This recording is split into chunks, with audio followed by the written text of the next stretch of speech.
It was a rainy morning in the kingdom. Most people found such days gloomy, but Cinderella loved the sound of rain tapping against the windows. It was peaceful. She had just finished tidying up the palace's garden room and was heading upstairs when a soft glow from the attic door caught her eye.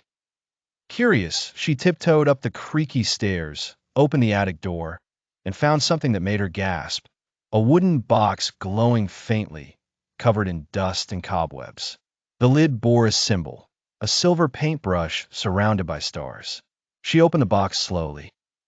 Inside was a paintbrush unlike any she had ever seen.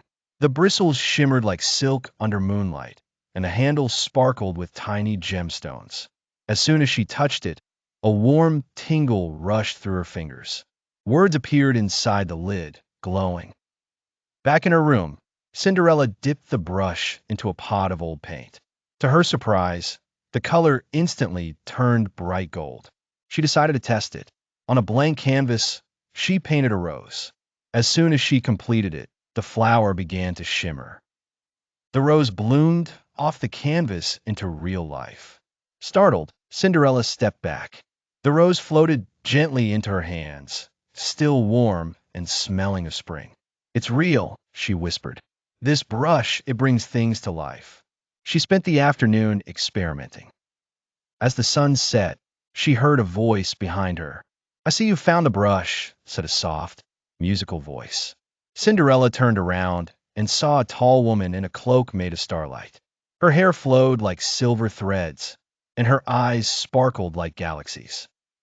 "I am Lysaria," she said, "guardian of the forgotten tools. That brush belonged to the first dream painter centuries ago. It must never be misused." Lysaria warned Cinderella that the brush's power came with great responsibility. Whispers traveled beyond the palace, to the ears of Varlock, a mysterious figure who once served as the royal painter but was banished for creating nightmares with his cursed inks. Upon hearing about the magic brush, Varlock vowed to steal it. That night, he summoned a storm over the castle, sneaking in through the shadows. Cinderella, sensing danger, tucked the brush into her cloak and ran to the grand hall, where her enchanted animals had gathered, alarmed. Varlock emerged from the darkness. "Hand over the brush, girl," he growled. But Cinderella stood firm. "Magic belongs to those who use it for good." Varlock raised his hand, and with a flick of his cursed pen, painted a black vortex. It swirled around the room, sucking in light and color. The next morning, the kingdom woke to a world that had lost its color. Trees were gray, skies were white, and people moved slowly, drained of joy. Varlock had stolen the spirit of art, turning the land into a lifeless sketch. Only Cinderella's room remained untouched. With Lysaria's guidance, Cinderella discovered that only 3 true colors of the heart could restore the kingdom: joyful yellow from the laughter of a child, brave red from an act of courage, hopeful blue from someone who believes in tomorrow. In a village where no one smiled, Cinderella painted a carousel. It shimmered to life, but the children were too afraid to ride. Then, a shy little boy named Eli stepped forward. "Can I try?" he asked. He climbed aboard, giggling as it spun. His laughter filled the air, and a streak of bright yellow flew into Cinderella's brush. One color found, Lysaria smiled.